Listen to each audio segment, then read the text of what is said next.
నెల్లూరులోని మాజీ ముఖ్యమంత్రి జగన్మోహన్ రెడ్డి గారు మహిళల మీద అనుచిత వ్యాఖ్యలు చేసిన ప్రసన్న కుమార్ రెడ్డి గారిని కలవడం జరిగింది.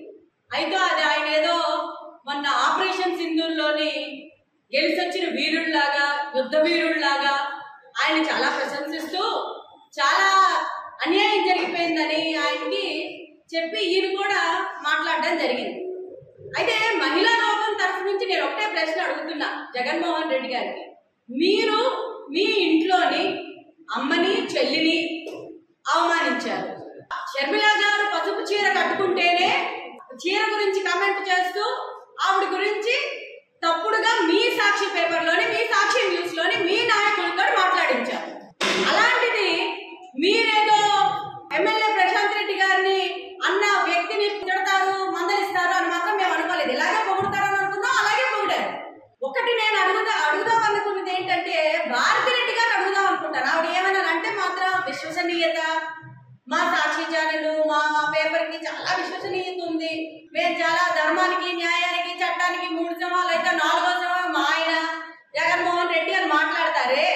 సాక్షి పేపర్ న్యూస్ ఛానల్లోని మొన్న నెల్లూరులోని జగన్మోహన్ రెడ్డి గారు మీటింగ్కి వెళ్ళినప్పుడు బంగారుపాలెం తాలూకా క్లిప్పింగ్స్ ఎందుకు వచ్చాయి?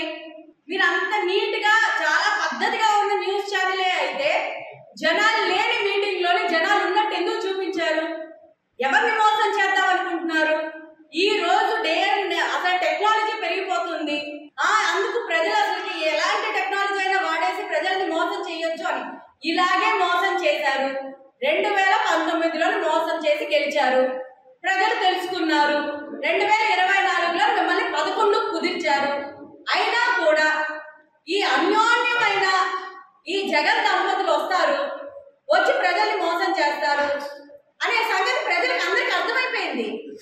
ఎవరిని మోసం చేయడానికి మీ ఛానల్స్ లోని, మీ న్యూస్ పేపర్స్ లోని చెత్తవాగుడు చెత్తంతా రాస్తున్నారు, నాకైతే అర్థం కావటం లేదు.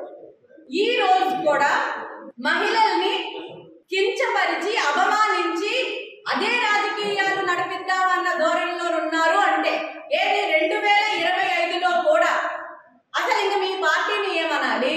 ఇంక మీ రాజకీయాల గురించి ఏం చెప్పాలి? ఎవరినైనా మందలించే స్థాయి నుంచి ఆడవాళ్ళని తిడితే మెచ్చుకునే స్థాయిలో జగన్మోహన్ రెడ్డి ఉన్నారు అని అంటే మీ రాజకీయాల్లో అసలు మీరు ఉండడం మీకు అవసరమా? ఇది నేను తీవ్రంగా మహిళా లోకం తరఫు నుంచి ఖండిస్తున్నానండి. మరో విషయం, మొన్నటికి మొన్న లిక్కర్ కేసులోని ఒక్కొక్కరు పేరుగా బయటకు వస్తున్నారు. జగన్మోహన్ రెడ్డి గారికి అర్థమైపోయింది ఆయన చుట్టూ కూడా ఏదో అవుతుంది అని ఖచ్చితంగా కన్ఫర్మేషన్ వచ్చింది కాబట్టి ఆయన్ని విచారించడానికి అరెస్ట్ చేస్తే గవర్నర్ ని పర్మిషన్ తీసుకుంటారు కాబట్టి ఏదో శుభ్రంగా ఆరోగ్యంగా ఉన్న గవర్నర్ ని కలిసేసి మొత్తం డ్రామా ఆడేసి అసలు ఆయన దగ్గర నుంచి ఇన్ఫర్మేషన్ తెచ్చుకుందాం అని అనుకున్నారు. ఎందుకు మీలో అంత భయం? మీరు అసలు ఏం చేయలేదు అంటున్నారు కదా అందరూ. మీ జగన్మోహన్ రెడ్డి గారికి నేను ఒక సవాల్ విసురుతున్నా. ఈ రోజు వరకు ఇంతమంది కెమెరాల ముందు అన్ని వచ్చారే, మొన్న దొరికిన 11 కోట్లు నాకు సంబంధం లేదు, అసలు బిందుడు రెడ్డితో నాకు సంబంధం లేదు, అసలు లిక్కర్ కేసులో ఎవరితోటి నాకు సంబంధం లేదని ఒక ప్రెస్ మీట్ ఇవ్వగలరా మీరు? వీళ్ళ ఎవరితోటి నాకు సంబంధం లేదని దమ్ముంటే మీరు ఛాలెంజ్ చేస్తున్నా చెప్పగలరా జగన్మోహన్ రెడ్డి అండ్ మిసెస్ భారతిరెడ్డి? చెప్పలేరు. ఏం చేద్దాం అనుకుంటున్నారండి? రాష్ట్రాన్ని 5 సంవత్సరాలు మిమ్మల్ని భరించి, మీ వేధింపులు భరించి, తెలుగుదేశం నాయకులే కాకుండా, కూటమి నాయకులు కాకుండా ఇంట్లో కూర్చున్న ఆడవాళ్ళతో సహా మీరు హింసించారే. అయినా కూడా భరించి సరే మీకు ఓటు రూపంలోనే శిక్షించారు. అయినా కూడా మీరు ఇప్పుడు మళ్ళీ అపోజిషన్ లో కూర్చొని కూడా ఇలా డ్రామాలు ఆడదాం అనుకుంటే ఎట్లా? శిక్ష పడుతుంది అనే భయం జగన్మోహన్ రెడ్డి గారికి పట్టుకుంది కాబట్టి ఈ రోజు ఇలాంటి డ్రామాలన్నీ ఆడుతున్నారు. పాదయాత్ర చేస్తాడంట జగన్మోహన్ రెడ్డికి. లాస్ట్ మిగిలేది జైలు యాత్ర మాత్రమే, అది పాదయాత్ర కాదు. ఇది ఖచ్చితంగా ప్రజల్లో నుంచి వచ్చిన మాట. న్యాయం ఖచ్చితంగా గెలుస్తుంది. లిక్కర్ కేసులోనే కాదు, బాబాయిని హత్య చేసిన కేసులోని కూడా సునీతమ్మకు న్యాయం జరుగుతుందని మేము దృఢంగా నమ్ముతున్నాం.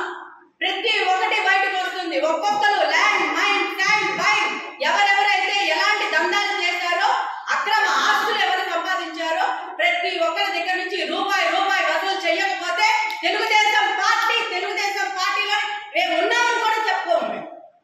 ఖచ్చితంగా ప్రజలు సొమ్ము మళ్ళీ ప్రజలకు వెళ్ళేటట్టు చేసే బాధ్యత సీఎం చంద్రబాబు గారిది.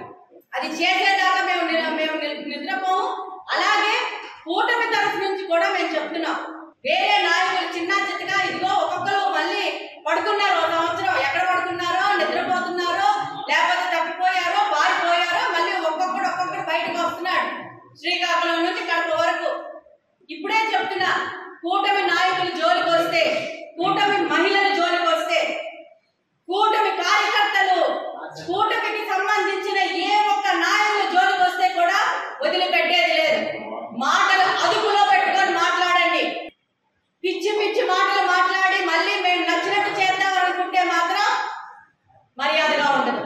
This is our warning. కూటమి ప్రభుత్వం తరఫు నుంచి వార్నింగ్ ఇస్తున్నాం. This is final and last warning. ఒళ్ళు దగ్గర పెట్టుకొని రాజకీయాలు చేయండి. ఉత్తుత్తి మాటలు చెప్పే జగన్మోహన్ రెడ్డి సీఎం కాదు, ఇక్కడ నారా చంద్రబాబు నాయుడు గారు ఉన్నారు సీఎం గా. తాట తీస్తారు. మాటలు తిన్నగా పెట్టుకొని మహిళల పట్ల మర్యాద